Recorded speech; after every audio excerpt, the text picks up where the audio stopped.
Los Angeles Airport on your left, Washington Reagan Airport on your right, also dealing with hundreds of cancellations. Many flyers stranded this morning trying to find a new flight.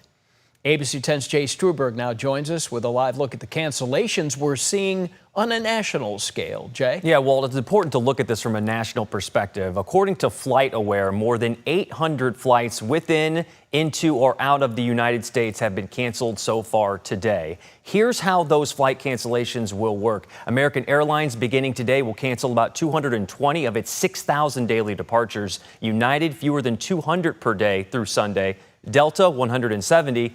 For Southwest, which operates a lot out of Sacramento's International Airport, 100 flights canceled today. Now, let's bring up a live look of the FlightAware misery map. This tracks delays and cancellations across the country. As you can see, remember what Candace said, 40 of the nation's biggest airports are experiencing these cutbacks, not Sacramento. You see O'Hare Airport in Chicago right there with a little bit of red. Atlanta, Hartsfield-Jackson International Airport with a lot of red there too, and Miami as well. A lot of it on the East Coast here. We're seeing these major flight cancellations, also Denver and Dallas. I also do want to focus in on our side of the country because while we may not be feeling it here in Sacramento yet, down south and over in the West Coast in the Bay Area, they are feeling it. You see LAX right there.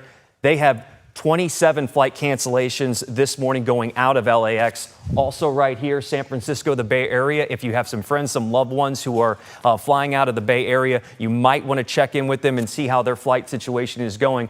This is the picture from a national perspective here. And it's worth remembering here, I did say over 800 cancellations today.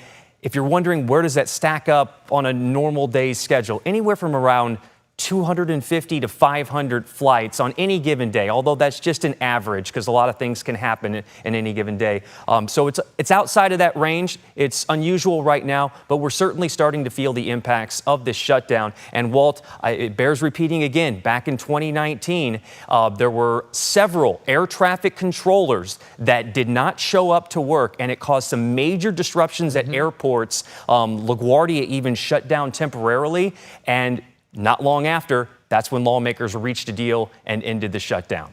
Yeah, all good points, Jay. I know I have a family member flying tomorrow. I'm already in touch with them like, okay, what if this happens? What if that happens? Can you have your car gassed up or charged up and be able to drive? I mean, you got to think about a plan B, but I think you and I have been talking about this. We're sort of hopeful today that maybe a deal will be reached. I mean, who knows? But if history serves as a guide, this was a great pressure tool on lawmakers and President Trump, who was in office at the time, to get a deal done.